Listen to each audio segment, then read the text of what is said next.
Good afternoon, everyone. My name is Michael Quinn. I am the Vice President of the Meriden Hall of Fame Association, and I'd like to welcome you all to our 49th annual induction ceremony. The Hall of Fame turns 50 next year, and this has been a vital part of Meriden in preserving its history ever since its formation in 1975. Before we go much further, I'd like to call on Deacon Don Smith for our invocation.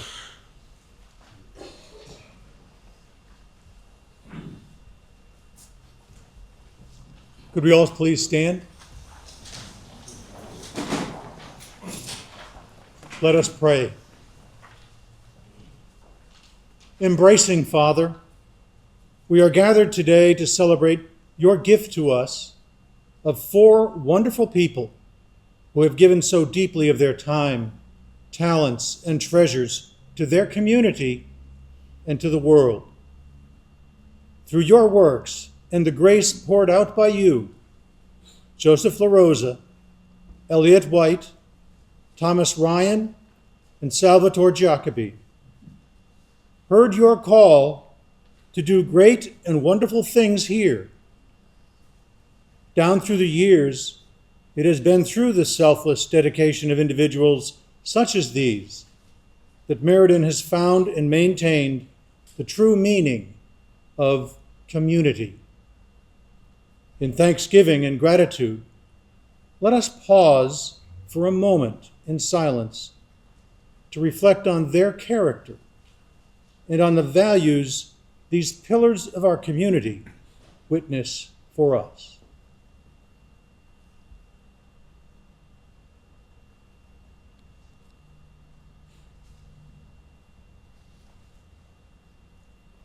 Everlasting God, we thank you for the diverse personalities, abilities, passions, and perspectives with which you have blessed our beloved community.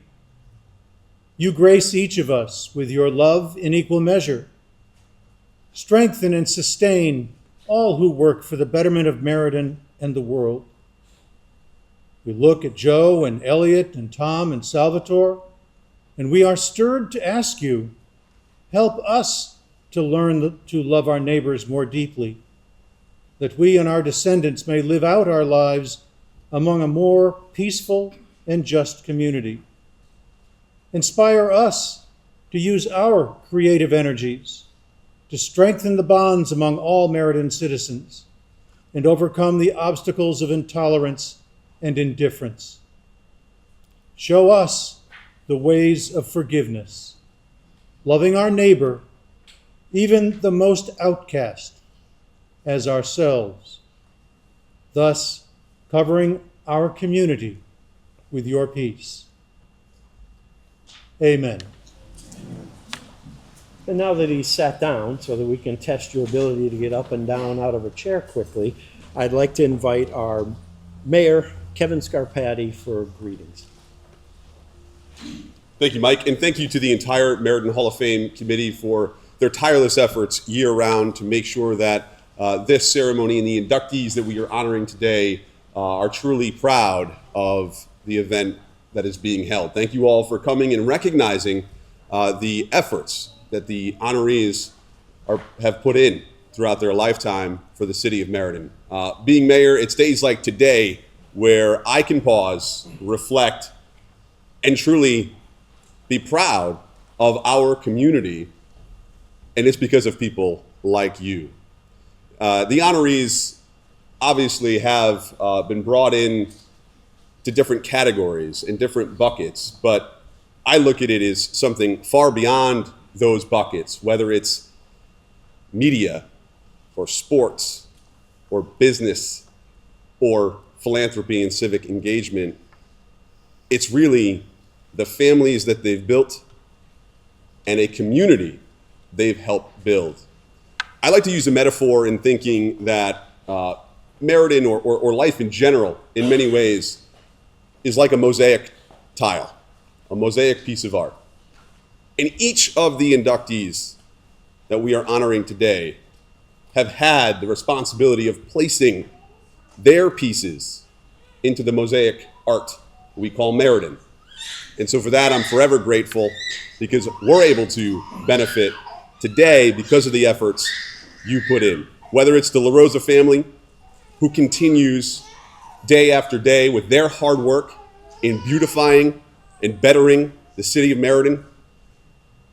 Whether it's Salvatore Giacobbe for his many years of service to the city in a number of different capacities, including many years as a selectman for the city of Meriden. Whether it's Tom Ryan, former educator and phys ed teacher of mine, who used to yell at me on the Platte track, "Come on, Scott Patty." Or the White family, who for generations and well over a century and a half operated the Meriden Record Journal. And not only that, but if you read about Eliot's work in the community through philanthropy and fundraising, he's done a lot of great work with that. But I am pleased to see him being inducted today wearing that beautiful tie as we cheer on our New York Yankees as they head to the World Series. And so I say that because I'm going to pass the microphone back to a Red Sox fan. And once again, I'm proud to be here as your mayor and grateful for the works that you've given our community. Congratulations and thank you.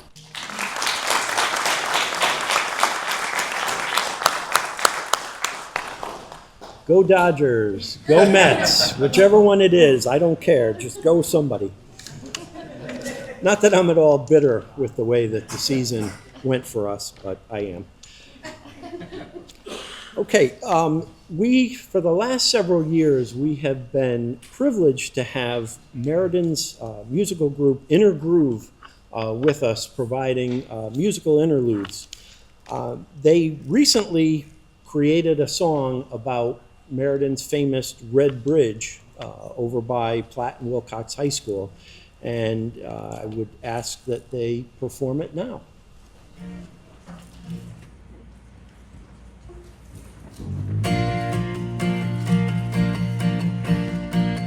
Meet me at Red Bridge, baby, I will take your hand on the trail and we will walk. Meet me at Red Bridge, honey, I will take my time at your stride and we will talk. We will talk. This trail is only 12 years old. There used to be a beach on the far side of the road. A toast to the time when we were kids. The chapter in life was short and candid. What if we could go back there and then? Would we pay more attention to the end? Or just pretend? Oh, I wish I met you at Red Bridge back then. Meet me down by the baseball diamonds. We'll reminisce about the times we played. When you laid plans over cups of coffee, it was an opportunity to stay. I should have stayed. Water under that bridge, I know. But I wound up driving down the wrong side of the road. Toast to the time when we were kids. The chapter in life was short and candid. What if we could go back there and then? Would we pay more attention to the end? Or just pretend? Oh, I wish I met you at Red Bridge back then. And I know the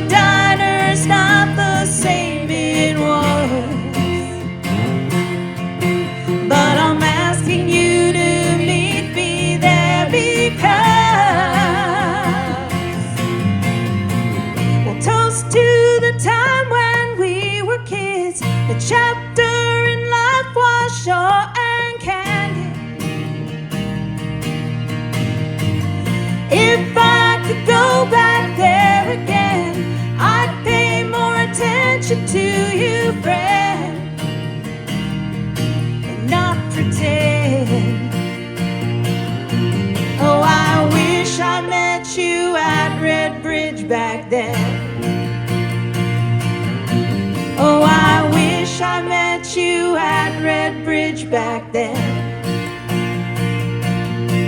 Yeah, I wish I met you at Red Bridge back then.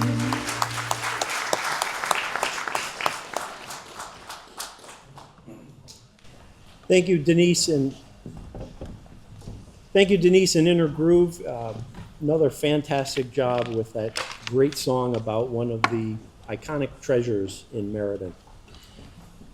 We'll now begin our ceremony. Our first inductee in the category of Business and Commerce is Joseph LaRosa. And to present for Mr. LaRosa is his son, Joseph J. LaRosa.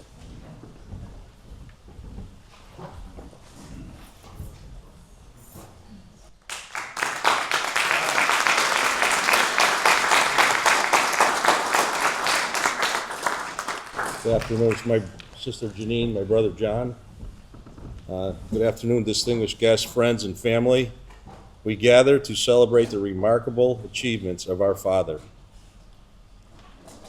whose life embodies the true essence of the American dream, a legacy built with love, sacrifice, and hard work, right here in Meriden, Connecticut. Our story begins in Calabria, Italy, where Salvatore and Josephine LaRosa, their son John, and many others immigrated to America in pursuit of a better life. From the very start, they carried with them the values of faith, family, and an unyielding work ethic. John LaRosa, unfortunately, made the ultimate sacrifice for his country during World War II, earning a Purple Heart for his bravery. From those humbling beginnings, two brothers were born, Joe and his brother Jim. Their father, a skilled mason, worked tirelessly to provide for family. Their mother, an outstanding cook, made the most of every harvest, canning vegetables and creating recipes that we cherish today. This early environment of hard work and resourcefulness would shape Joe and Jim's futures. In 1950, Joe answered the Marines' call of duty and served in the Korean War. My dad was very proud of the Marines, and every Veterans Day proudly wore his uniform. After returning home, he laid the foundation for his future by starting his own construction company in 1952, LaRosa Construction, a business that has since become a pillar of the community. Behind every great man is a great partner. Joe married Constance Tardif LaRosa in 1958, the backbone of both his business and his life. Excuse me. Together they raised three wonderful children, John, Joseph, and Janine. The family embraced small business life, and over time, all three children worked side by side with their father, learning the trade and building the company's legacy. Joe and Constance's story is one of resilience, lessons learned the hard way, and deep commitment to family. Joe and Constance were blessed with 7 grandchildren: Joey, Hillary, Abigail, Nico, Carly, Martina, and Sienna. I am proud to see my son Joey working with me for the past 15 years. John's son Nico, who was here, much younger, attends college and is eager to work with his father, uncle, and cousin. Together, they can help to ensure their grandfather's dreams. My father has instilled a great work ethic in all his grandchildren. It shows in their daily lives and achievements. We are proud of them all. My father had many sayings, to quote a few. In the morning, when we went home, he would say, "Morning comes early." He used to tell me, sometimes you have to hurt to learn. And he always said, "What happened to the days of the iron men and the wooden ships?" My father was also involved in many civic clubs, Unison, Knights of Columbus, and donated much to the veterans. He loved his miniature horses and also created his sabbatical gardens, amazing stonework and landscapes where many garden tours were held. Today, myself and my brother John continue to carry on the family legacy, working together to honor their father's lifetime of dedication. My father's business has been thriving for 72 years. His journey rooted in Meriden, in a shining example of what it means to pursue the American dream. Perseverance, dedication, and above all, family. His life stands as a testament that with hard work, anything is possible. A tall tree in the forest can never be replaced. It is my great honor and privilege to welcome my father to the Meriden Hall of Fame. His story will inspire future generations and reminds us all of the power of dreams and hard work and community. Thank you.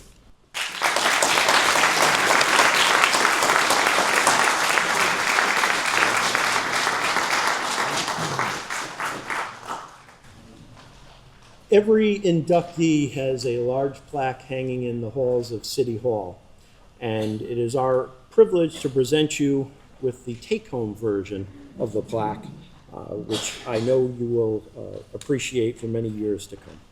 Thank you.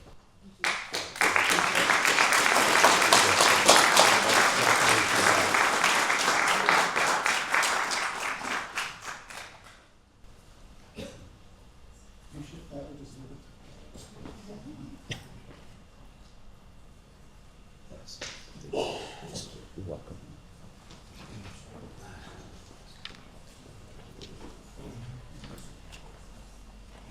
Our next inductee in the category of media is Eliot White. And I can honestly say, as someone who's been in the public eye for about 30 years, that I am very sad that you're not running the newspaper anymore. It has changed a lot. We know that the entire business has changed a lot, but just know how much the efforts of your family meant to this community over the 150 years that the paper was published.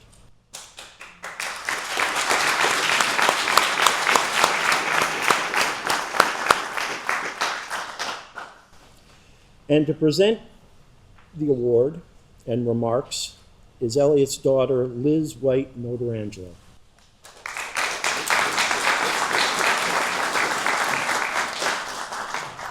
Hi, everyone. Can everybody hear okay? I'm not sure. Yeah? Okay, good. Thank you for being here this afternoon, and also thank you to the Meriden Hall of Fame committee. Our family is proud to recognize my dad, Eliot, today for his tremendous leadership and his 44 years of dedication to the Record Journal and our community. His first job at the Meriden Record Journal was in the summer of 1966 when he was hired as a night shift composing room helper at $1.60 per hour before attending college. In 1971, he returned as a management trainee before going to work in California at the San Jose Mercury News, serving as their circulation manager. He also met my mom, Sue, there, and they had me after they moved back to Connecticut together with my sister, Mindy. Eliot then returned to the Record Journal in 1979 and held various roles there throughout the years. In addition to his commitment to the company, Eliot always volunteered his time to support the community, including as a president of the Meriden Boys and Girls Club, president of the Summer Campership Fund, and a board member of several industry associations, the Wallingford Y, the Cuno Board Foundation, Meriden Sports Reunion Committee, United Way of Meriden and Wallingford, Meriden Rotary, and too many others to name here today. He's been inducted into 2 other Halls of Fame, the Meriden Boys Club and the New England Newspaper and Press Association. He's also been recognized for his commitment to journalism with the prestigious Steve Collins Award from the Connecticut Council for Freedom of Information and the Yankee Quill Award from the Academy of New England Editors. Personally, I'm very lucky to have been able to work with my dad for over 25 years, including in high school and in college when he started taking me to newspaper conferences and talking about the family business over the dinner table, at Yankees games, of course, and in conference rooms was just part of our daily life and our passion for the company, this wonderful community, and the industry. If you ask anyone who knows my dad, they'll say what a genuine and wonderful person he is. And here are just some of the words used to describe him in the testimonials people submitted for this honor. Extraordinary leader, honest, committed, admirable, family first, dedicated, great sense of humor, and inspiring. This recognition is particularly special because Eliot was the 4th generation of the family business, and he is the 3rd generation of our family in a row to be inducted into the Meriden Hall of Fame. He joins his grandmother, Blanche Hickson Smith, and his parents, Carter and Barbara White. We're so proud of you, Dad. Congratulations.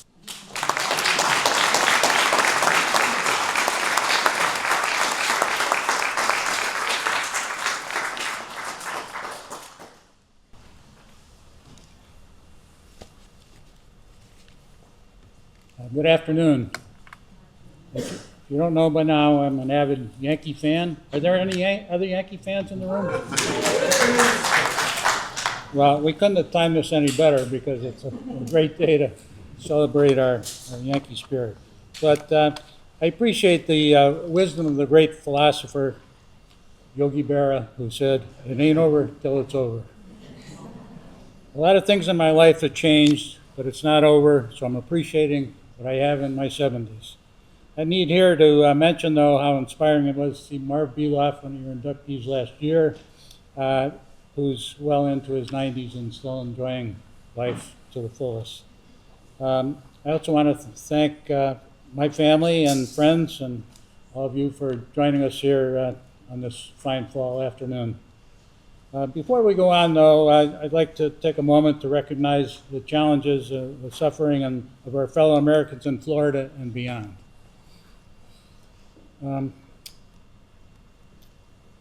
Thank you, Liz, for the kind introduction. I'm very proud of Liz. We worked together for 16 years full-time, 25 as she mentioned, counting summers.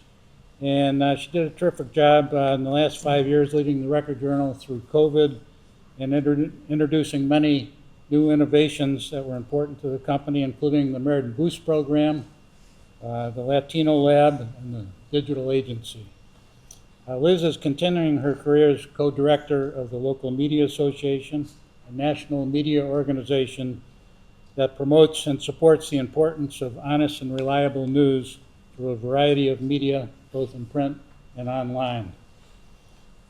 Liz, by the way, is also a Yankee fan.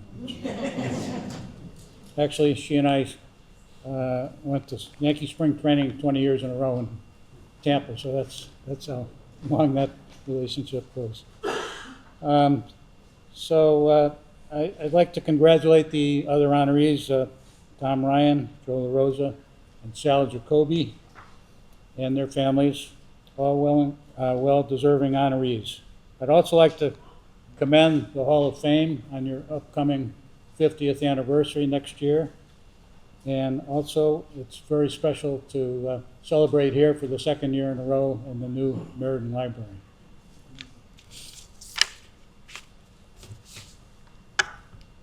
I'm honored to join my grandmother, both of my parents, in the Hall. Is that okay? Both of my parents in the Hall of Fame.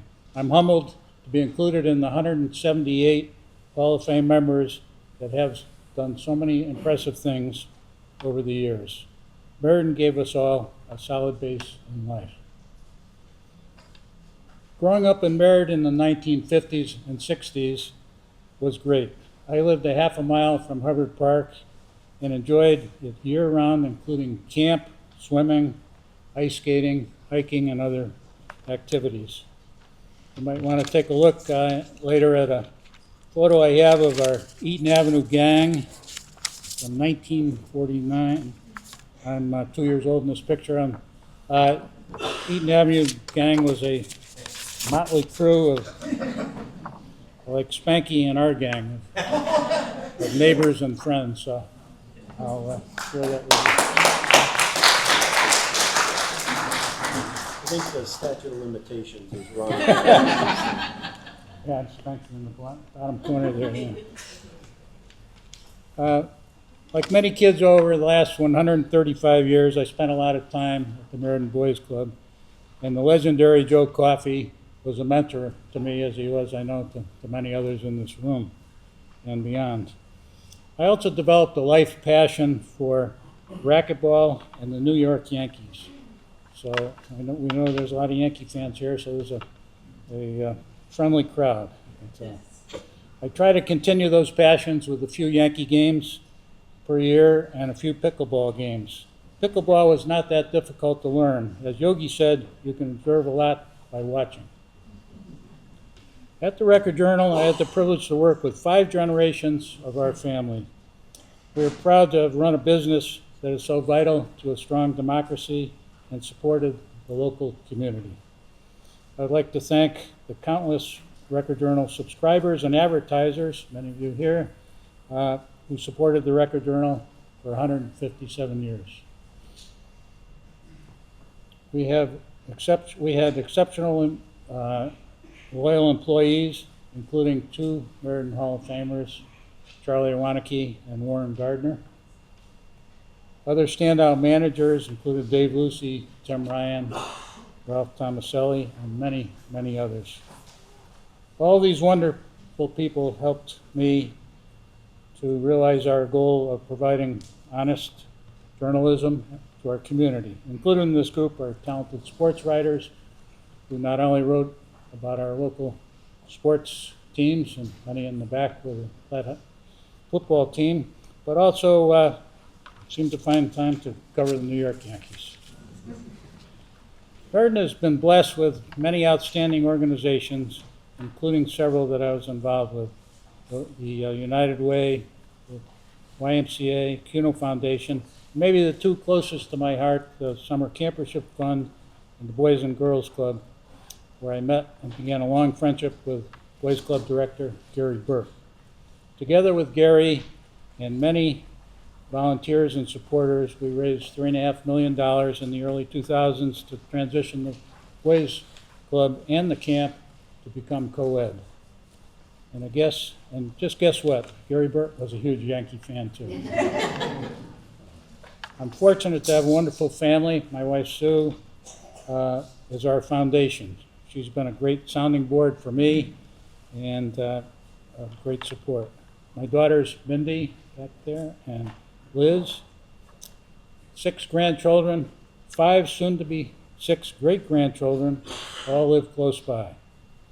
Our 4 older grandchildren, Chelsea, Samantha, Jake, and Lizzie, all went to Platt, as did their parents, Johnny Garlock, who's in back there, and Mindy. Johnny was a football captain for Coach Ryan, and Mindy and all 4 kids were soccer or volleyball captains at Platt. Liz and her husband Mike were parents to our 2 grandsons, Noah and Jackson. Where are you? Hi, Jackson. They were involved in youth sports, and as participants and coaching and supporters, our family is all involved in that. Like me, they are New York Yankee fans, or at least they tolerate my obsession. And who couldn't like Yogi, Jeter, Mariano, and Judge? I'm honored and privileged to be among this year's honorees, and thank you very much.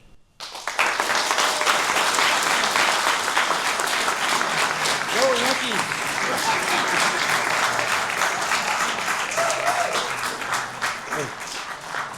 You know, I don't have to give these things out. For the Yankees. Huh?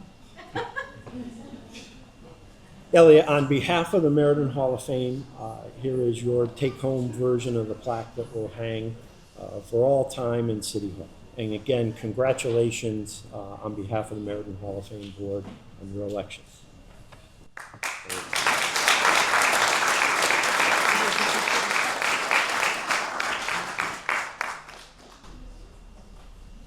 Actually, I have a picture of Yogi here with me, too. So I'll leave that up there. He was a really nice guy. You know, if we had been doing every time the word Yankees is mentioned, take a drink, I think everyone would be passed out here in the room. Hopefully I don't have to hear that word another time the rest of this induction ceremony. Although with someone coming in for sports, I may not get that wish. Our next inductee is Thomas Ryan in the category of sports, and to present him is Bo Ryan. Thank you.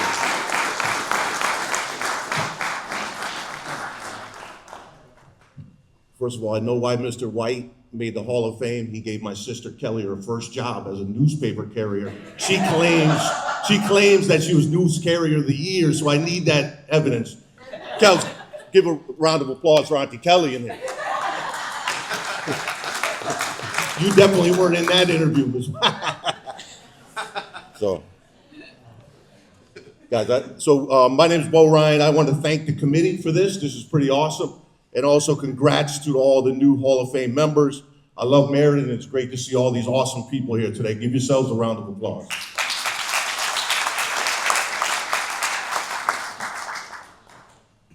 So I'm Coach Ryan's son. I'm going to be presenting on Coach Ryan, if you didn't know. So career in coaching and helping others. I think he coached people, but he helped so many people that are here in this room today. He was at Platt for 27 years. Before that, he was at Gardner, University of Bridgeport, Southern, UConn, and Springfield. Platt for 27 years. When he arrived there, Hugh Velasquez, if he's here, he can tell you there was no weight room. There was no locker room. There was none of that stuff. He put in a locker room, he put in a weight room, and he created a way to wash the kids' clothes. So they would get the towels, he'd have fresh towels, and he'd wash the kids' clothes. Some of y'all ain't even doing that at home. He was doing all that stuff here. So, which is pretty awesome. Guys, this is a joke. So he created the weight room, he got lockers, he created a system to wash clothes, but his major focus, along with our kids, was to get kids to college. So he must have driven 200 plus kids who have never left Meriden to go to different colleges, to bring them there, to get them in school. And back then, they had a system called highlight tapes where you would get people out, but it's not like the system today. The system for highlight tapes took hours and hours and hours for one child. And he was doing that all the time. He also, along with Coach Mills, if Coach Mills is here, if he could stand up, they created the 7-on-7 system here in Connecticut with Coach Mills. So that is going on. 7-on-7 is a way for kids to play without equipment. Some of my former teammates back there didn't adhere to, like, you weren't supposed to hit people, but they did. But it's 7-on-7. But so most of his money he spent with a team, but he's had some things that he didn't spend money on, like cars. So one of the cars he had was a Volkswagen Bug. So when he was in college, we'd take the car and we'd go watch him coach. But the floor had holes in it. So if it rained, you'd have to pull aside and scoop the water out because it would flood the whole front seat of the car. That's a true story. Yeah, I might need some help later. The second one was a Volkswagen bus. He had a green Volkswagen bus and the heat didn't work. So you can't call DCF now, he put a kerosene heater in the back to heat the Volkswagen bus, like one of those big kerosene heaters that lit up. That was our heat for the Volkswagen bus. Good times. Plus, we didn't live in a fancy neighborhood. We grew up in a neighborhood called Crown Street, which was the greatest neighborhood ever. Many of you here have been at a party my dad has thrown, and people from the neighborhood would just walk in. They just walk in, come back, and oops, wrong house, and then they go down the street. So that was happening. We had the SWAT team one time go across to the neighbor's house and they had to raid that. That was a good time watching that. One of my favorite all-time stories, though, it was a rascal in our neighborhood. His name was Roger Kittredge. So Roger Kittredge wasn't listening in class. So my dad's walking the neighborhood. Roger goes into the corner store, has his bike, leaves his bike there. My dad steals his bike, takes his bike, rides around the neighborhood. Roger Kittredge comes out and he's like, "I got your bike, Kittredge. You better listen in class." And who was he gonna tell? Like, he didn't know what was going on. Next, I played for him. So he was my dad, lived together, and I ended up playing for him. I'd like everyone who played for him or coached with him or was a manager for him to stand up.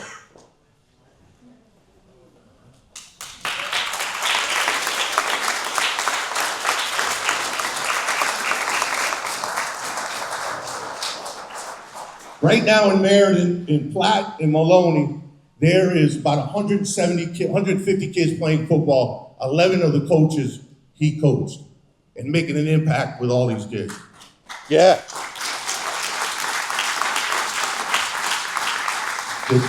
Most things I learned from him as a player was his work ethic and his commitment to just winning and doing things the right way, working hard, being a good person, but getting to college. That was the key to get to college. This summer, if you were there, he gave an incredible speech about my mom and all the stuff that they did to get kids to go on to college, which was absolutely amazing. My mom, if you don't know, she's in the Crown Street Hall of Fame. That's a different type of Hall of Fame. If you want to gossip on Crown Street, boy, you go to my mom, and she knew everything. She knew where to get snacks and ices and where to get the illegal alcohol. And I'm like, Mom, why do you know this? And she knew all that stuff. So I also coached with him, which was pretty awesome. So after school, I went to Syracuse, I came back, and then I was able to coach with him. That was absolutely amazing. The number one thing I learned from that was to get better. And if you want to get better and you want to just keep learning and keep researching, and you can do it. And he was absolutely fantastic. He was generous. He gave all his money away to all of us. We bought pizza, we had party, and he was really committed to students. One thing that was a challenge, though, working with him is that, like, if you were down in the locker room, he'd take your cloak, like your stuff. So if you left your stuff and you needed it, and then you came back, there's like a grace period of like a day where he takes it. And then he'll be wearing the kids' hats. So one time I brought one of my best friends, Reggie Terry from Syracuse. So Reggie's like the nicest guy in here. So we go up, we go swimming, we come down, all this stuff missing, all this stuff. So we go out to breakfast the next day, and I'm sitting with him, and he has all the stuff on. So Reggie is trying to explain. He's like, "Hey, coach, I just want to, yesterday when I was swimming, I can't find my hat." And then he has it on. He goes, "I haven't seen it. I'm looking." And he had the Syracuse shirt. And so, lastly, it just closes up. I can keep going, but it gave us 4 minutes. He's a Hall of Fame grandfather. If I could have his grandkids come on up, his grandkids. God, that means if you're his grandkids, come on up.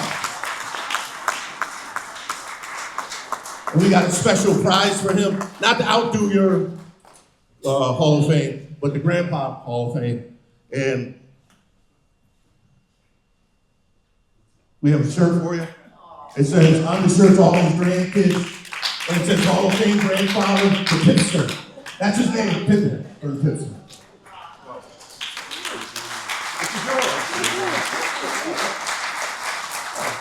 Sorry, Mary, been in Hall of Fame.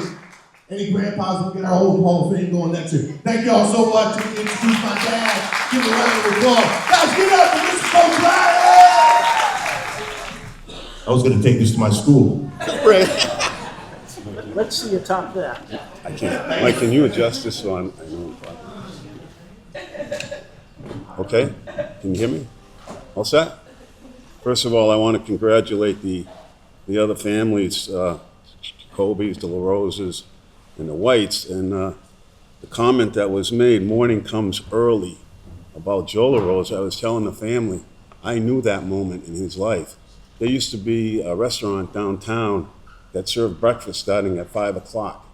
So I'd pull up at 5:15, and the LaRosa truck was in front. And I'd walk in, and Joe would be at the counter eating. And he'd look up at me, and that guy had his game face on. It was not the smiling face you saw up there. That guy was ready to go to work. We must have crossed paths 50 times, never talked. But I'll always have that great impression of a guy with a great work ethic. Eliot I've known for quite a while. We actually talked grandparenting at one time, and then we worked together to bring a mentoring program for athletes at Platt and Maloney. We didn't quite get the ball over the end line, but they have it now, and it's successful. There's a kid at Williams from Maloney as a freshman starting Williams. So that thing we worked together, didn't get it done, but some other guy picked it up who we know, and he got it done. My family's here. I'll just quickly tell you their names, and maybe you'll have a chance to meet them after. Kathy, the Iwaniki family. Kathy was a teacher up in East Granby, decorated teacher. She founded the managerial program that Bo alluded to. She did all of that stuff. And guess what? It was a program that is still going. There were women and guys who worked in that program who took that experience with them and went on to college and did it in college. Her husband, Mike, he manages a golf course. If you're a golfer, great guy. Kelsey, who's here, she's a teacher in Boston. Chris is an occupational therapist. The Ryan family of Manchester, well, you kind of met all of those. Bo's a school principal. His wife, Keisha's a principal in North End of Hartford. Keisha is I just said that. DeAsia, who's not here, she's a hairstylist in Atlanta. Jalen, who is here, he's a Southern Connecticut grad. He now works for John Benigni at the Y. Kaylee, who's an extraordinary dancer and student, she is not here. And my great-grandson, Kaylon, you saw the guy. The guy's not only an athlete, he's a violinist. He's a violinist. The Bronxanowski family of Berlin. My daughter, Kelly, she's a social worker. Her husband, Lou, is the school administrator, assistant superintendent of schools here in Meriden. And they have two wonderful daughters playing the game. I call lacrosse up in Massachusetts now. Sydney and Cam. I have a special note of gratitude to a couple of people, Paul Crone and Henry Zaleski, two men who preceded me as football coaches at Platt High School. They had the most unenviable task. I can't imagine a more difficult coaching situation than when a school splits. My buddy, Coach Mills, is here. He experienced it. Think about it. You have these guys, they're all comrades for 4 years, and then all of a sudden, they go their separate ways. Gene Thielman, maybe you know him, ran GT Tire. He had this comment. He said, when I walked into the locker room for the first time my senior year, half my teammates aren't here. So these guys had to build a program from nothing. And I'll say this, they're both quality guys, great family men, great teachers, and they both love Platt High School. And the other thing that really impressed me about their programs were the people I came to meet who played in that program. Names like Marty Roberts, Bob Stagon, Dave Femia, the Wodak brothers, Rob Montemuro, Larry McDonald, and I'll speak a little bit more about probably the greatest of them all, Ed Grady, a little bit later. So my three major achievements at Platt High School. One's been alluded to, was the number of kids that went through that program that some way or another used football, and I worked hard at it, to use football as a vehicle to move on to the collegiate level. They got in colleges that maybe ordinarily they wouldn't. They got in college that maybe ordinarily they couldn't afford. And most of them are very successful. The second thing I'm very proud of is the off-season conditioning program that I instituted there. It took years to develop. And it's almost common, the guys who really jump-started, took it to a new level are all here. The 86 team that went undefeated. So if you look at Platt, the winning record under three separate coaches, Paul, Henry, and myself, not a successful one-loss record. You take from 86 when those guys started to lift and did it seriously. We not only won a heck of a lot more games under both myself and then Jay Bruin, who's doing a fabulous job, but there were far less injuries. And then the third thing was the construction of Falcon Field. And in that construction, I think there were 4 of us who played a significant role.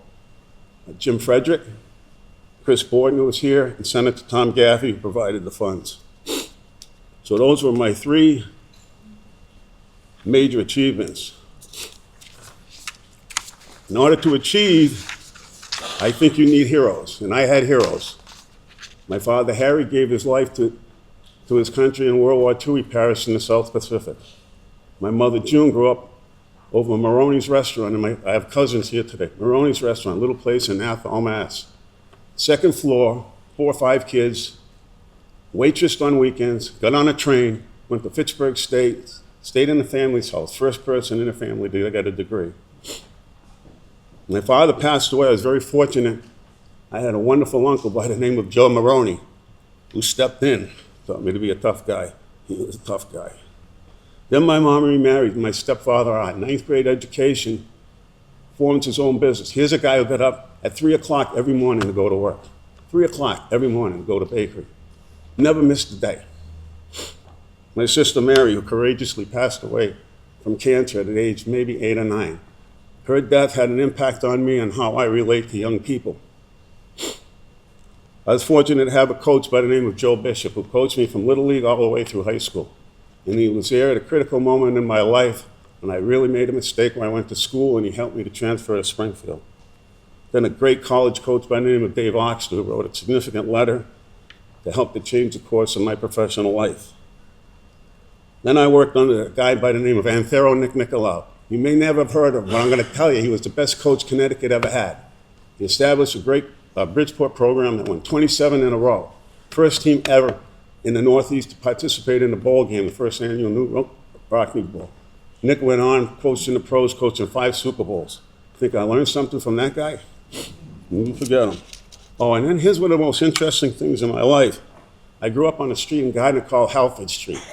Believe this, the grocery store at the end of Halford Street was owned by a Muslim couple, Mr. and Mr. Adder. As you work your way up the street, you work your way through a whole bunch of different religions and ethnic groups. Then you come to Little Brown House where Max Sandroff and his 2 daughters, Gloria and Charlotte, lived. And Max had his own little store downtown. Then you moved, when we lived at the end of the street, we all got along. We all got along. And I kind of learned that. I kind of learned how to do that sort of thing from all these wonderful people.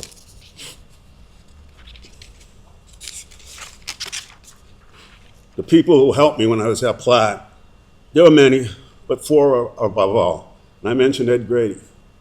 Ed Grady may be the greatest, one of the great Platt people ever. He was a guidance counselor, a coach, great Platt person, recently inducted in the Platt Hall of Fame.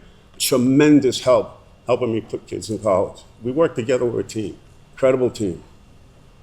Another guy is a guy by the name of Dean Kalutis. When I put in weight room, it was not accepted. There was a lot of resistance.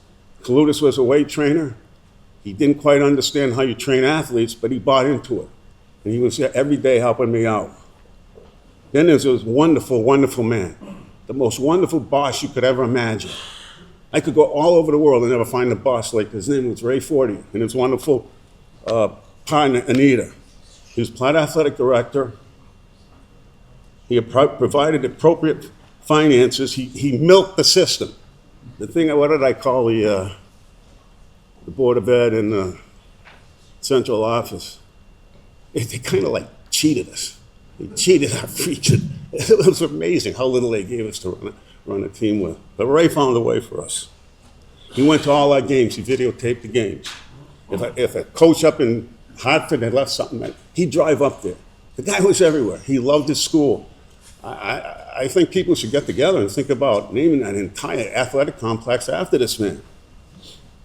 And then the final person who had a significant influence on the program was my wife, Jackie Ryan. She was an RN. She was a 20-year emergency room at Midstate, night shift, tough girl. Here's what she did for the program. For the first 6 years, the medical support was not good. She was our medical staff. She provided game day doctors, she provided physical examinations, and she did first aid. Where's Jason Nelson? Is Jason still here? Jason dislocated his arm. She dislocated his arm up at the Glastonbury. She walks in, puts it back into place. She was our chief recruiter. As Bo said, there was an open door policy at 210 Crown. I say this, while Coach Smazik was recruiting the kids out of Meriden Junior, she was recruiting the kids off the street. We won that battle. It took a while. She was also our social director.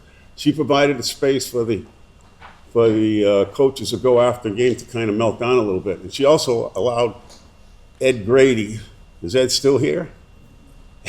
She allowed Ed Grady, the old Irishman, to play the piano. And we had another Irish guy by the name of Terry Sullivan who knew both verses to Danny Boy. So Ed would play Danny Boy and Terry would sing both of them.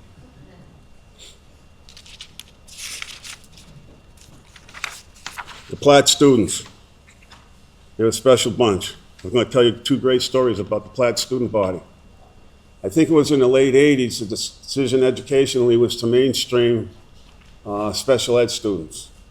And it was a huge concern as to how to student body, which at times could be a little rough to deal with, how they would deal with them.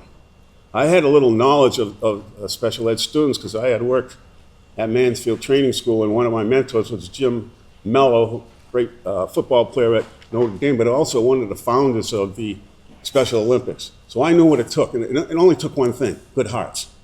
So the faculty was concerned, the administration. I said, listen, these kids are going to do great. Our student bodies will be great. And sure enough, these kids walk in, and you saw them. Were you there, Kevin, when that happened? The special ed kids? Was it? And it was amazing how well it all worked out and how it's all transpired. The next story happened in the mid-90s. I was doing cafeteria duty in a recruiting coach by the name of Sean Spencer, who we're actually going to see next week at Texas A&M now, was at UMass. And he came into the plant cafeteria and he looked around. Now his coach is here. Are you still here, Graham? Yeah. Coach Graham Martin's here. So Sean Spencer played at Buckley. He grew up in that area, that rough area. He walks into our cafeteria and he looks around. He said, I'm freaking amazed. I said, why?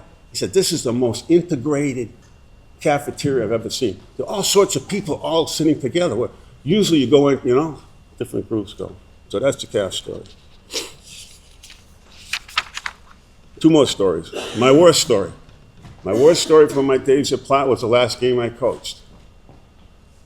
I coached in a driving rainstorm, freezing rainstorm, and there was 6 inches of ice water. 6 kids were taken to the hospital with hypothermic reactions. How did that all occur? For some reason, a week or two before the game, the decision was to allow Powder Puff to play on a miserable SEPA field. Miserable. So obviously they kind of messed up the field. They had to come in with a roller. So on the day of the game, we got a bad weather report from the Park and Rec. We played the game. The rains came. Can you imagine that? 5 kids taken to the hospital with hypothermic reactions. My best story. Probably in probably April of 1998, I'm sitting at my desk in my office, going over the computer, and there's a knock at the door. And this big old body is looking at me. I look up, I said, hi, can I help you? This guy had to be like 6'2", 240. He said, yeah. He says, I'm a junior high student. I want to play football here. I said, are you kidding me? So, do you think I cared about CIAC rules at that moment? So I show him around. I show him the weight room. I give him a spiel. Try to convince him I'm a pretty good guy. So then we walk to the top of the stairs. And I say, hey, by the way, what's your name? He says, Johnny. He doesn't have a last name. Johnny. I said, you know my name? He said, yeah, you're Ryan. I don't have a first name. You don't have a last name, I don't have a first name. I said, what do you know about me? He said, you're fair. Thank you very much for the honor. Great job. Thank you.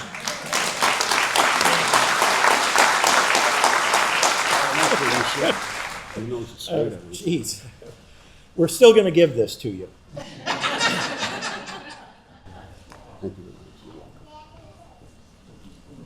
Thanks. Congratulations. Thank you very much. Thanks. Okay, and our final inductee in a new category this year called Director's Discretion. As we all know, several of Meriden's finest in 1975 got together and decided to create the Meriden Hall of Fame. And here we still are nearly 50 years later. 3 of the 4 founding fathers had already been inducted into the Meriden Hall of Fame over the course of the 50 years. But to us, it was a glaring oversight that Sal Giacobbe had not been inducted, because he was as much responsible for us being here as any of the others. So I think that we're correcting a wrong by what we're doing today. And again, we're inducting Sal Giacobbe in the category of Director's Discretion.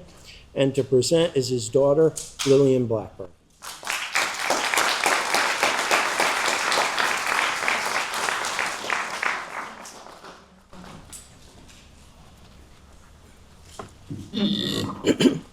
I don't know how many of you know my dad. He's been gone a good while now. I'll tell you a couple things about him.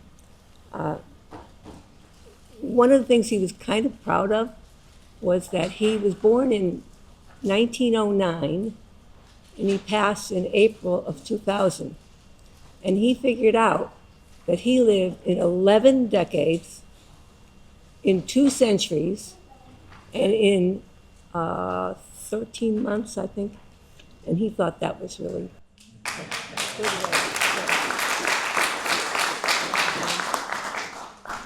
He did a number of things in the community. Some of you know he was selectman. I asked him one day, what does a selectman do? And it just was a word to me. I didn't mean anything. He says, well, if John down the street has a problem with Joe next door because the chickens are crossing over into another yard, and I go and I straighten it out. So that's the only thing I know about a selectman. Another thing he did that my family particularly enjoyed was he was with the Elks and the Eagles. Again, I don't really know what that means, but they did have a Christmas party every year. And I forgot whether it was the Elks or the Eagles, but one of the things he did for one of those organizations was to go to some kind of a store, a big store where there was toys and games and things, and he would find out the names of the children who were going to come to the Christmas party and how old they were and what sex they were, and he would go shopping. And he would, I don't know how he did this, but he would take one family at a time. And if there were 3 little girls and 1 little boy, which was my family back actually, he would buy 2 presents for each child. And he just put them in sacks with handles. And when they came, they would be called up to the stage and they were given their toys and they could take them home and destroy them or whatever. But I think he really enjoyed doing that. It was kind of unlike him, actually, as far as when I was a child. He never did the shopping for Christmas presents. Mom did. But he enjoyed that. Another thing that I know he enjoyed, he was active in the Memorial Hospital, is that right? Yes. Memorial Hospital. And I know, I even have a picture at home somewhere. On Mother's Day, he would bring roses to the hospital, and if there were any women in some kind of a hospital situation, he would bring them a long stemmed rose for Mother's Day. And there was one other one that I wanted to lay, which was, oh dear. Let me see if I can find it here. This is what happens when you get old. Your memory stays in the chair. I think I covered it.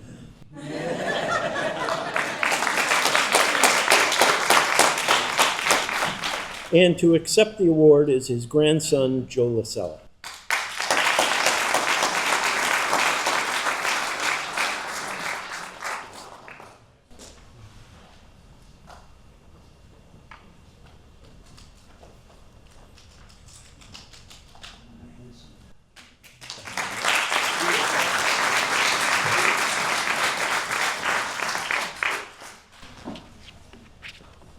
Okay, we are fortunate to have several of our elected officials here today. I'd like to recognize Councilman Joe Scaramuzzo, Councilman Chad Cardillo, and State Representative Hilda Santiago. And if I missed any elected people, I don't think I did, but raise your hand, throw something at me. And also our new city manager, Brian Daniels, is here. At this time, I would like to invite Representative Santiago up to the podium and Mayor Scarpati, and we'll be presenting citations from both the General Assembly and the City of Meriden to each of the recipients. Good afternoon. Can you hear me? Okay. Because I'm part of the Hall of Fame board, and I had a problem. I was sitting in the middle. It's a little bit quiet. You can't really hear. So for next year, hopefully we'll have a microphone here and with attachments with technology somewhere in the back so people can hear everything. Because the stories are really great. This is what makes Meriden, the storytelling of the people that have made Meriden what it is today. So let me get to the General Assembly official citation. Introduced by Representative Hilda Santiago, Representative Jack Fazzino, Representative Michael Quinn, and Senator John Hackadown. Be it hereby known to all that the Connecticut General Assembly hereby offers its sincerest congratulations to Thomas Ryan. And there's a story in there, so I'm not going to read all of them because you already have all the stories in the booklet. And I know people want to get out and about and enjoy the weather today. And also the nice goodies and cider that we brought also. So this is being presented to Tom Ryan. The entire membership extends its very best wishes in this memorable occasion and expresses the hope for continued success given this 20th day of October 2024 at the state capitol, Hartford, Connecticut, by President Pro Tem Martin Looney, Speaker of the House Matt Ritter, and Secretary of the State Stephanie Thomas. So if you want to come up and get it, and then stay up here.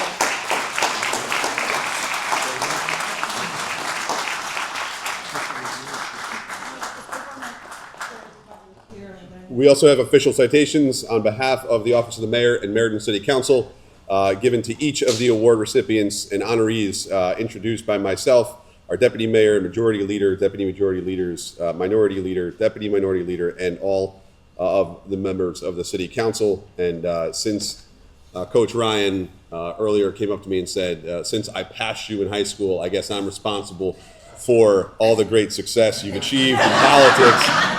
And something tells me no one in this room had an issue hearing Bo on the microphone earlier. So congratulations, Coach.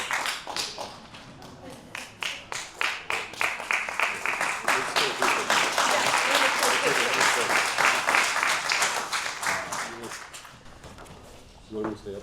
Yeah. Okay. And so that would just take one picture all together. And the next one is being awarded to Eliot C. White. Thank you.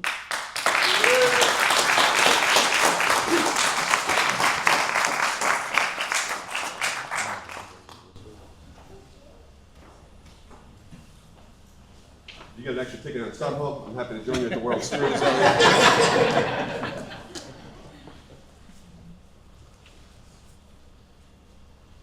This one is for Mr. Joseph LaRosa and the family.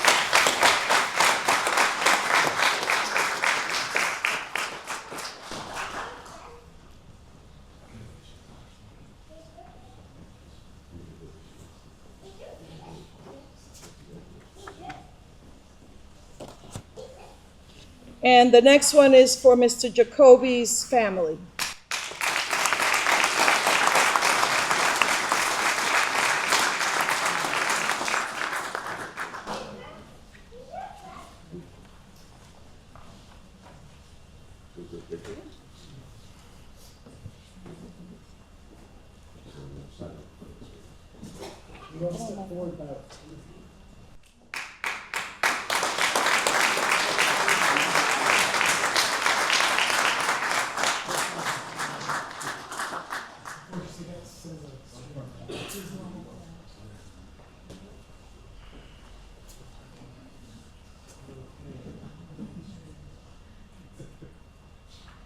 Support, sorry, one more time.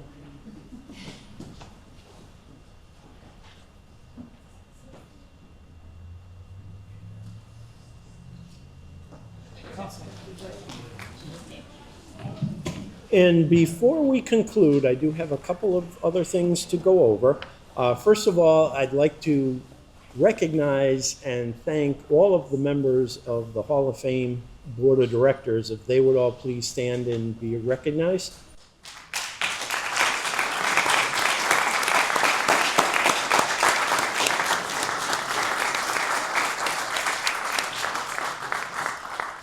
This event wouldn't happen every year if not for their hard work. So again, my appreciation, and I'm honored to be part of such a great group of people. We also have a few past inductees into the Meriden Hall of Fame here. If they would also please stand so that we can recognize you.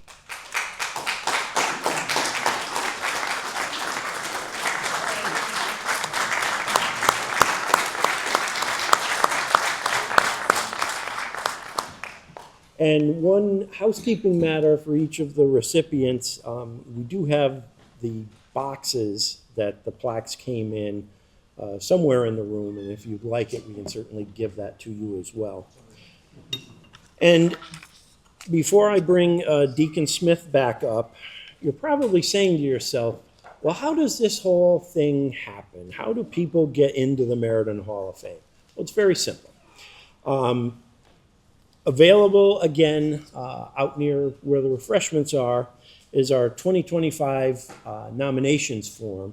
You can nominate any person who currently resides in Meriden or has resided in Meriden in the past and has been notable in their field. And all the instructions for that are in here. And then, how do we vote on these people? Well, we have a nominations committee that goes through the process and selects the people who are going to be on the ballot this year. And then everyone who is a member of the Meriden Hall of Fame gets to vote. So we do also, back there, have Meriden Hall of Fame membership applications. It's $25 per year, or if you think you have at least a 4-year life expectancy, opt for the life membership for $100, and we'll never bother you again. Well, we may bother you again. Also, on the table are donation forms. As we indicated, this is our 49th year, so we're happy to accept any $49 donations or more, and you can certainly fill those out. And we are a 501c3, so you can deduct it on your taxes. Now that I've gotten all of that out of the way, if I could have Deacon Smith back up for our benediction.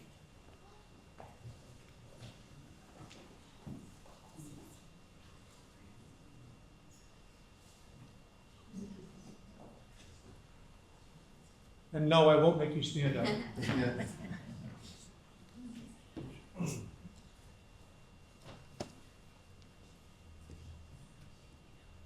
Let us pray. Heavenly Father, we thank you for this time of unity, community, and thanksgiving. We thank you for the gift of selfless citizens such as Joe, Eliot, Tom, and Sal, who care for their neighbors and the city they call or have called home. Father, fan into flames the gifts each of us possess. Open our hearts and eyes to the many opportunities we have to use our gifts to make life in our beloved Meriden even more fulfilling for each of our citizens. Finally, Father, bless us and guide us safely home from this celebration, and inspire us to do great things for the people and community we love. Amen. Amen.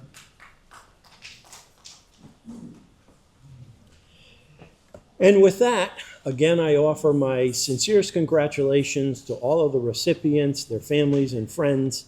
You are what makes Meriden the great city that it is, and we thank you for all of your contributions to the Silver City. And with that, I declare our 49th induction ceremony completed. Please stick around. We have refreshments out in the hallway. And again, thank you all so very much for being here.